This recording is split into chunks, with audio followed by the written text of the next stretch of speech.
अगर आप इलेक्ट्रिशियन का इंटरव्यू देने जा रहे हैं तो आपके लिए ये वीडियो बहुत जरूरी है, क्योंकि क्लाइंट का जो सवाल रहता है सबसे पहले वो टूल्स के ऊपर ही रहता है। तो मैं एक एक करके आपको टूल्स बता रहा हूँ, आप इसको अच्छे से देख लीजिए, समझ लीजिए, याद कर लीजिए, ताकि आपका इंटरव्यू देना आसान हो जाए। ये स्पिरिट लेवल है, ये हमें साइड पे जो समय ज्यादा काम आता है, जब हम कैंसिल बॉक्स लगाते हैं दीवार के अंदर तब हमें ये काम आता है सीधा देखने के लिए, या फिर सरफेस बॉक्स लगाते हैं तो, या फिर जब हम डीवी लगाते हैं तब वो टाइम पे हमें काम आता है। उसके बाद ये आपका टेस्टर हो गया, एक कॉम्बिनेशन प्लायर हो गया, हम इसे पकड़ भी बोल सकते हैं।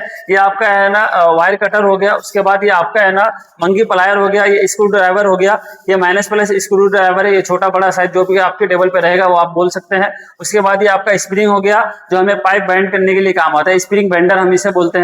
उसके बाद ये आपका है ना 6 एम्पेयर का 3 पिन टॉप हो गया, ये 16 एम्पेयर का 3 पिन टॉप हो गया, ये डीपी स्विच हो गया। फिर हम यहाँ पे आते हैं तो वायर स्टीपर हो गया, जिसे हम वायर कटर भी बोलते हैं।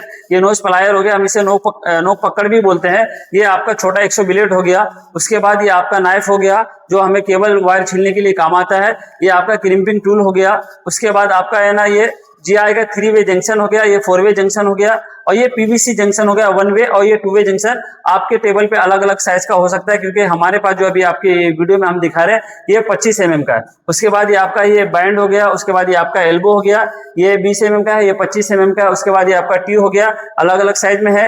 ये आपका है ना चीनी मिट्टी कनेक्टर हो गया, ये फैन बॉक्स हो गया। उसके बाद ये सादा होल्डर हो गया, और ये आपका PVC कनेक्टर है, ये आपका एंगल होल्डर है, ये आपका सीलिंग रोज है। इसके बाद ये स्ट्रेट होल्डर हो गया। उसके बाद अगर हम यहाँ पे आते हैं तो ये आपका है ना फ्लेक्सिबल पाइप हो गया, जो नॉर्मल फ्लेक्सिबल पाइप है, अलग अलग साइज का है। उसके बाद ये 2 वे स्विच हो गया, ये साइड नजदीक से लाओ। 2 वे स्विच में कभी भी देखिएगा कि 2 निशान रहते हैं, और अंदर साइड देखिएगा तो 3 है ना वायर के इसमें खांचे रहते हैं, तो आप समझ जाएगा कि 2 वे स्विच है।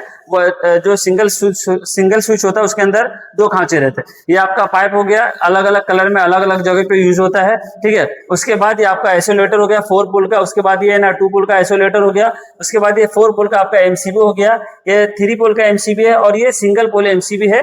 और उसके बाद ये RCCB 2 पोल का हो गया, और ये RCCB आपका 4 पोल का हो गया। हम इसके बारे में डिटेल्स बाद में आपको बताएंगे दूसरी वीडियो में, किसका क्या काम होता है और किसका क्या फुल फॉर्म होता है। उसके बाद ये आपका लग हो गया, जो अलग अलग साइज का है, जो आपका केबल में और आपके वायर में लगता है। उसके बाद आपका ये 3 वे का PVC है ना कैंसिल बॉक्स हो गया। उसके बाद ये 2 वे है ना GI है ना कैंसिल बॉक्स हो गया। उसके बाद ये अलग अलग साइज में आपका ग्लैंड है, ये डबल कंप्रेसर ग्लैंड है, और ये सिंगल है। और उसके बाद ये PVC का आपको ये ग्लैंड दिख रहा होगा।